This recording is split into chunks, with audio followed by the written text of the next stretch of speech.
7 to 8 members.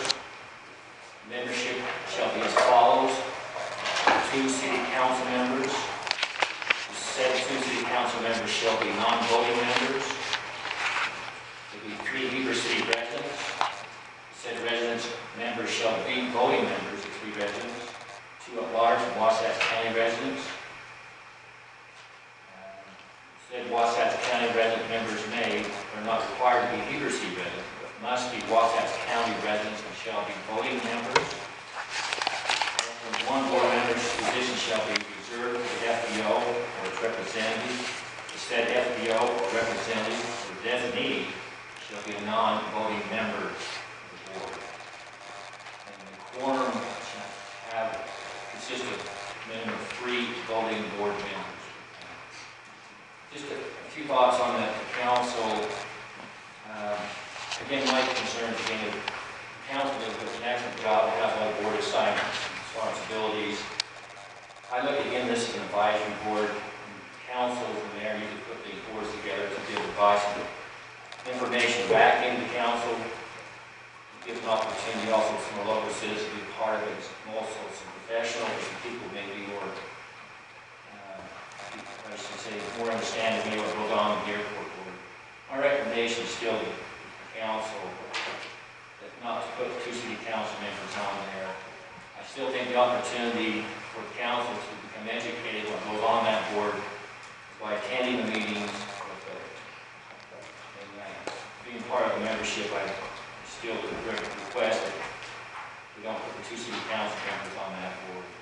I look at what other people can bring to the table compared to some of the city council members, the background experience we can put people on there to be more effective use of the board membership if we use other people, citizens on that board.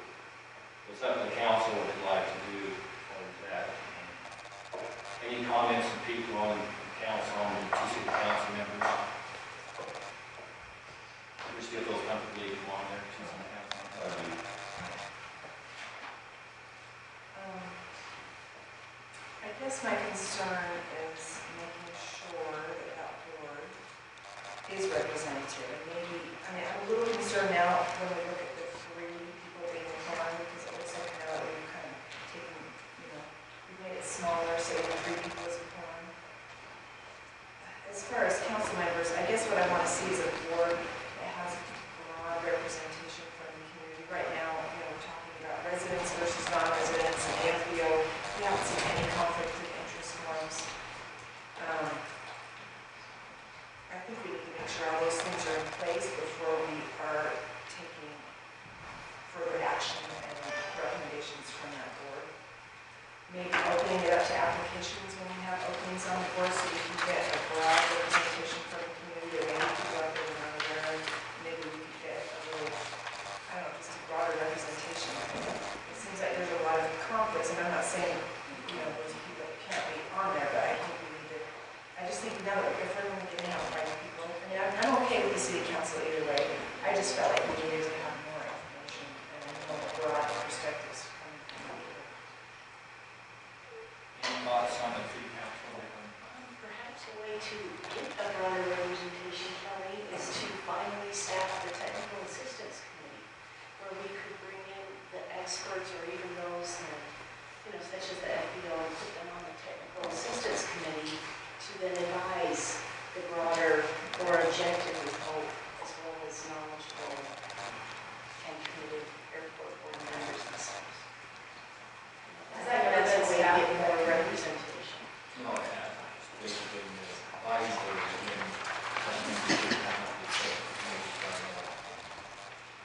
Well, there's currently a discussion to put a committee together now. And I believe there's been calls for interest to the public to see what's going on in order to look at the police policies. I know it's in the process. The calls for interest To serve on that committee. like how you communicate, like in the paper, or how's that being communicated to the public? It's my understanding it's supposed to be posted in a way. I know we spoke with the airport hangars, Paul and his group, we told them about it. And I believe, correct me if I'm wrong, Paul, there was a discussion discussion to have people contact, I don't know anything about it. I've heard it referred to as work group or technical Right. committee, but nobody's contacted me as far as saying it's going to be published or when the dates are, or if they're volunteers. last time we met, it was supposed to have been put in the link, and your group was invited to send applications to Karen, or express interest to Karen, if you want to be on that board. Is that deadline? I don't believe there was a deadline, it was at the last airport board meeting. And contact you? Karen. So anyway, it sounds like we need to follow up and see where things are at. I believe that's what was decided on the board. As you're looking at the two city council members on there, where the appointment comes from there, the vice president from the council, each one of you need to look at your own board schedules and see where you're at, if you're able to participate. Be on this board, let me know next time you meet, so I can make recommendations if you'd like to be on the board of the council. But make sure you're not overloading this board the next year is going to take a lot of time. So you need to evaluate where you're at and make sure you've got enough time spent on the board. It's, what, the second Wednesday? 4 o'clock. 4 4 o'clock, we usually have regular math, and we're still early. Mayor, may I make a comment, please? Sure. I agree with Colleen that we need as much participation as possible because we've got the expansion issue next year that needs to be voted on. We certainly need a business plan. I'm very much in agreement with Mr. Boyer there, and that's going to take, some study and some expertise. Not only the lease issue, right? I mean, we've got huge issues there that are really going to define the airport for decades to come. And we really need as many voices and as much expertise as possible. But having said that, I really don't want the airport board to be those with conflicts of interest that have that financial economic stake to the airport. I think those with conflicts of interest should be on the technical advisory committee because they can give as many facts as they want to the airport board, based on their economic interest or based on whatever they think is best for the airport. But then I would hope that the airport board could be an objective body instead of a heavily influenced body based on their own financial interests. But that the airport board could sift through a lot of what this technical assistance committee could provide to them, all the facts from all of the different sides. And then as the airport board comes to us, they've already sifted through it once, they already have all of the facts, instead of perhaps the facts not coming out as much because of vested interests. So that's my concern. So you're looking at the FBO to be on that technical committee? Oh, definitely. I would love to put that You beyond that technical move the system. FBO off and then, I thought that was a concession whether you want to go another. I was just, That's Yeah, why they're that's going. that's an amendment that I would propose right now, to let them be on the technical assistance committee. you'd like to put the FBO on that committee, and I'm also big hanger, which always have representation. Oh, yes, but on the technical assistance committee. Mr. Boyd? My question about it, it's been called at different times, working group or, a technical committee, assistance committee, which is formalized in the bylaws. Am I correct or incorrect? I thought it said that you had to also be a Wasatch resident to be with the technical committee.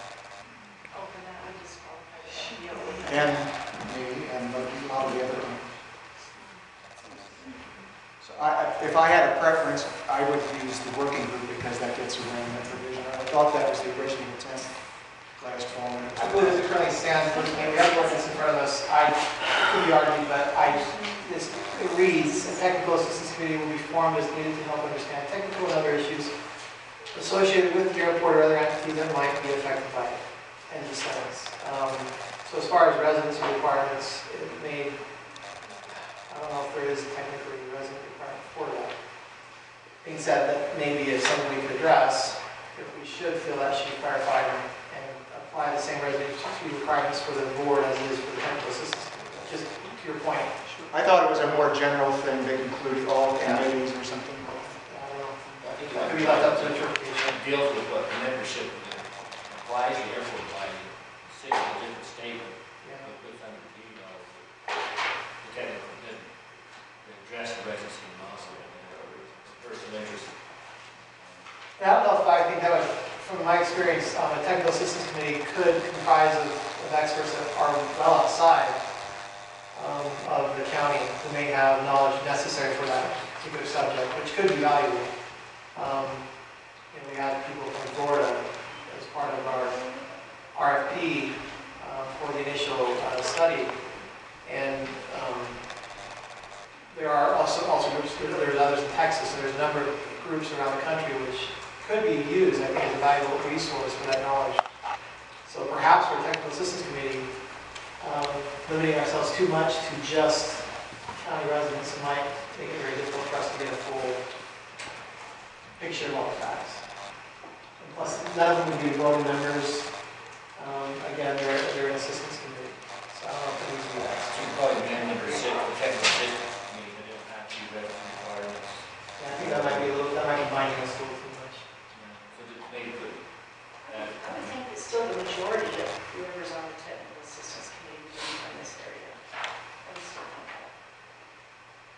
Now, we haven't defined a number for the technical assistance committee, but I would assume we could put in there perhaps something that the majority of that committee would be Wasatch County residents. I think that would be comforting to me, and I know that they're still centered in this valley and the needs of the citizens and so forth. At least leave the door open up a lot of our investors out there. Maybe not have those who win the door. At least put a division in there, it's, at least one or two camera orders in there automatically. It could also be looked at as a case-by-case basis and allow the board to assess, based on the need of what needs to be discussed, and maybe define what that committee should be comprised of. But maybe if the subject matter isn't terribly complicated, but they still need that assistance, they would need perhaps as formal or as large a committee as, say, for example, talking about possibility. I think allowing the board to decide that would give them that empowerment, the ability to make that decision. And we don't have to come in and define every possible thing that could happen now. I don't have to allow the board to give them that. Yeah, still comfort allowing the board to make that decision. Robert? I always think worst case scenario, Mayor, and I would hate to think that in the future that technical assistance committee would be on a case-by-case discretionary basis be people with the majority outside of the county. I don't think that can do that. I think based on the limited knowledge we have within our community as far as airport-related topics, we may find a much richer resource from outside of the county, especially when we're looking at an unbiased viewpoint that can come to the table and truly give us an opinion that has absolutely no bias to anything locally. And again, we have the buffer in place by requiring membership on the board, which does have a vote. And this committee, again, is just an assistance committee. They're just there to provide additional knowledge that we don't have. Could we also put something there then that if any person is serving on the technical assistance committee, that they would not be allowed to be a consultant, a paid consultant to the airport board? You put that in there too. I also look at the different terms on this, once you got a seat there for the advisory board, airport needs you, or should you get a term on, or that's probably an area where council probably needs to look at, and also need the city attorney to define that technical assistance committee. Again, I would look forward to allow the board to